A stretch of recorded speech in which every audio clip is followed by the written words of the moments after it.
So, I am going to talk about our work on efficient verifiable range and closest point queries in zero knowledge, and this is joint work with Brown alumna Olia Orimenko, who is now a researcher at Microsoft Research, and my advisor Roberto Tomassi at Brown. So, with the advent of cloud computing, both corporations and individuals adopt cloud services to outsource a large amount of data and computations. Now, however, the fact that the data owner is not in possession, physical possession of the data anymore raises obvious integrity issues and challenges. But that is not all. Moreover, often third party clients are allowed partial access to this outsourced data, which raises privacy issues. So, traditionally this cloud databases has been studied in the following three-party model. So, a trusted owner of the data pre-processes the data to generate some tokens specific to the data, and it outsources the data and the tokens to this cloud provider, and it also generates a short succinct information about the data which it posts publicly, which is called PKD, and it goes offline from this whole phase. And later when clients want to query the data, it interacts with the server to ask questions about the data and get the corresponding answers. But because of the integrity issues, traditionally the threat model that has been studied is the adversarial server, which means the client does not necessarily believe that the server is giving the correct answer. So, the client also expects a proof of the answer, and then the client will be able to verify this proof against this short public digest information that has been posted. So, but in this setting, and there has been a huge amount of work in this setting, and many primitives and data structures have been developed in this technique. But the problem with this technique is the proofs often reveal way more information that can be inferred from the answer itself. So, to give you a very quick example, Merkle hash tree, which is one of the most widely used data structures in this setting. If you think about it, let us say the owner wants to authenticate this data items, which are the leaves of the Merkle tree. So, it generates this Merkle tree on top of it. The Merkle tree is the authentication token that it sends to the server, and this succinct digest is the root of the Merkle tree, which is posted publicly. Now, at a later point, when the client wants to query for a data, say if is X in my database, the proof of this answer is basically the sibling path, which are the yellow nodes in this graph. But as you can see, the sibling path, the height of the sibling path itself reveals the number of elements in the database, but that is not all. When the data is stored in an order, so it basically also reveals the rank information of the data that is stored in the database. So, this is just one of the most widely used techniques, and it leaks a lot of information. Just to give you an example that these data structures are not privacy preserving. So, is this a problem? Yes, this is not just a theoretical risk. So, there have been many practical attacks demonstrated in this threat model. Sorry. Right. Yeah. So, there have been, so some of these applications include DNS security, selective release of medical health records. We have heard a lot of talks about health records today. But to give you a concrete example as a warm up, think of an organization which stores its email records of its employees on a cloud server. Now, when in case of some malicious activity, sometimes this third party auditor is given partial access to this record. So, for example, this auditor is given access only to 4th to 14th April because there was some suspicious activity going on, and it is allowed given access token to access only that part of the record. Now, in this case, since the record is not coming from the organization itself, the auditor needs a proof that it has not been tampered, the records have not been tampered with. But additionally, because this is email records and it's privacy sensitive information, it's important to not, so when you have to also give a proof that the answer is complete, meaning that the server is not withholding any record that it should have returned. But the proof should not be revealing any information beyond this range of data, 4th to 14th April. Okay. So, to study this model formally, we initiated the study of this formal model, where basically it is the three-party model with this additional setting of privacy against the client. So, if you recall the three-party traditional model, there was only one adversary, which is the server.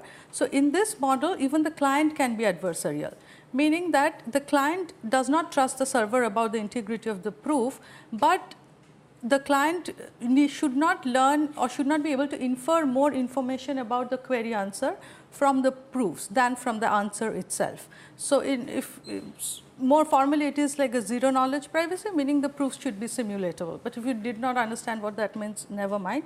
It basically means that the proof should not reveal anything beyond the returned answer. Okay. So, the goal of designing this kind of primitives is threefold. Obviously, it should be maintaining integrity and privacy in a provable way, but another very important aspect in this primitives is that it should be time and space efficient for all the parties involved. Otherwise, one of the major benefits of adopting cloud services, which is scalability, is defeated. So, okay. So, with that I have talked about the motivation and the construction. Now, let us jump into the work that we do in this paper. So, in this paper we are working with range queries. So, what meaning that the data store we consider is a data store of key value pairs, but the keys are you can think of them as binary strings, they are coming from a totally ordered universe, and the query here is a range query, meaning the client asks return me all the keys from a given interval A to B. So, the server should respond with the correct key value pairs and the proof that the answer is complete. If you think of the email record, it is just that was an example of range query. And this problem has been studied by Ostrowski, Rakov and Smith in a slightly stronger two-party model in 2004, but this result was mostly of theoretical interest and there has not been much progress after that. So, okay, so let us take a moment and try to understand why this is difficult to do. So, think of this tiny database, which is our toy database, as a database of email records, and corresponding to the query of 4th to 14th April, the marked highlighted records should be returned to the client. Now, the client needs to know that these records are authentic, but it also needs to know that no record has been withheld. So, there are techniques that you could employ like Merkle hash tree, which will not be privacy preserving, but one obvious privacy preserving way to go is maybe the owner signed all the keys that are present in the database and also all the keys that are not present in the database, since the universe is known already. So, for these empty spaces like 4th April, there is no record corresponding to that, the owner could have generated a special signature saying 4th April bought, nothing is there. But obviously, this is privacy preserving, but this will be immensely inefficient, because that means the answer is basically proportional to the number of keys in the entire range and not the number of records that are actually present in the database.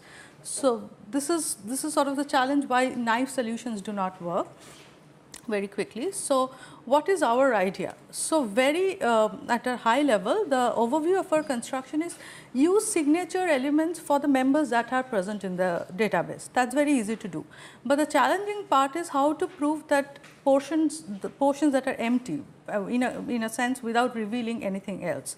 And for that we use hierarchical identity based encryption. So, I will quickly recap what that means before we go to the construction. So, hierarchical identity based encryption, this was also in one of the keynote talks today. So, it basically allows one to efficiently derive encryption and decryption keys respecting the access control based on a hierarchy of identities. So, the identities are public identities, which you can think of arbitrary binary strings. Now, the hierarchy of identities, you can think of a full binary suffix tree. Okay. So, what is the property? Like in any encryption scheme, a message can be encrypted for any public ID by anybody, but whoever owns the secret key corresponding to that public ID will be able to decrypt it. So, if you think of the hierarchy of ID trees of depth 3, the ID for a node 00 will be its two children 001 and 000. Okay. Now, the additional property here is that a node can derive secret keys for all its descendant IDs, which means if you encrypt a message for a particular public ID, of course, that person with that secret key will be able to decrypt it, but it will be able to decrypt any message intended for his children also, but nothing beyond that subtree. Okay. So, in an example, quick example, if somebody had the secret key for 0, this public ID, it will be able to derive secret keys for all these children, okay, but nothing beyond that subtree. Okay. Now let us step back to range queries and see what we can do. So, with our toy example, let us say these are the binary strings which are the keys of the data store, okay, 0 to 15, and the ones marked in yellow are actually the elements of the database. Those key value pairs are present in the database. So implicitly you can think of this binary suffix tree, where if this is a full binary suffix tree of height k, where each where each bit length is k bits. Okay. So the idea of doing this is basically the owner can prune the red paths, which are the paths from the leaf to the root of the member elements, and this it will be left with a forest. And this forest, take the roots of the forest, which are these pink nodes. Okay, so at the setup phase, the owner will basically generate signature for all the member elements and will set up a Hive scheme and generate secret keys for the roots of this forest. And then the owner goes offline. Now in the query phase, let's say our typical example 4 to 14, in the first phase of the query, the server will return the signature of the member elements. Now notice that, okay, let's quickly talk about what is a canonical covering or CC. So a canonical covering with respect to a range AB is basically the minimal set of nodes that cover it completely. So in the interest of time, I'm going fast over this, but catch me offline if you want to talk about it. But this is unique with respect to a height of a tree and a given range. So basically, once the member elements are returned, that uniquely breaks up the queried range into a bunch of subranges, and the canonical covering for the subranges can be computed independently by the client and the server. So the bold nodes here, the client can encrypt messages under those IDs, and the server either possesses those secret keys from the owner, or it can derive it by the property of Hive, and it can prove that those and decrypt the nonces. Basically, that's the challenge response phase. And this is the complexity is proportional except with the k-square factor to the answer size, which is good. And this is a comparison with the ORS scheme, which was not even zero knowledge. The proof size is much better and it's stateless and so on. So I'm going to quickly go to the implementation that we have done. So we have implemented it on both synthetic and real data. So as you can see, you can imagine if the data is clustered, if the keys are clustered and there are long empty ranges, that's good for all the parties, because you will be able to cover it with a node which is very higher up in the hierarchy of the tree. Otherwise, it's bad, and that is the result we see here for different. So D dollar is basically a completely random database, and D16 is database where each cluster is of 16 keys, and DN basically one huge cluster. So as we see, as you increase the clustering level, the performance improves for all the parties. And this is a chart of the variance, and we also implemented it on real data sets. One was the Enron email data set, and another was the Boston taxi data set. And we noticed that the Boston taxi data set showed more clustering property, so therefore it showed much better performance than the Enron email data set. And finally, to conclude, so we presented and experimentally evaluated this 1D range queries, and as an application we show how to do closest point queries, which is basically very simple. The answer size is constant in that case. And two interesting open directions that we did not address in this paper are to extend this to multidimensional data sets and also to handle dynamic data sets. Yeah, and that's all, and thank you for your attention, and I'll be happy to take questions.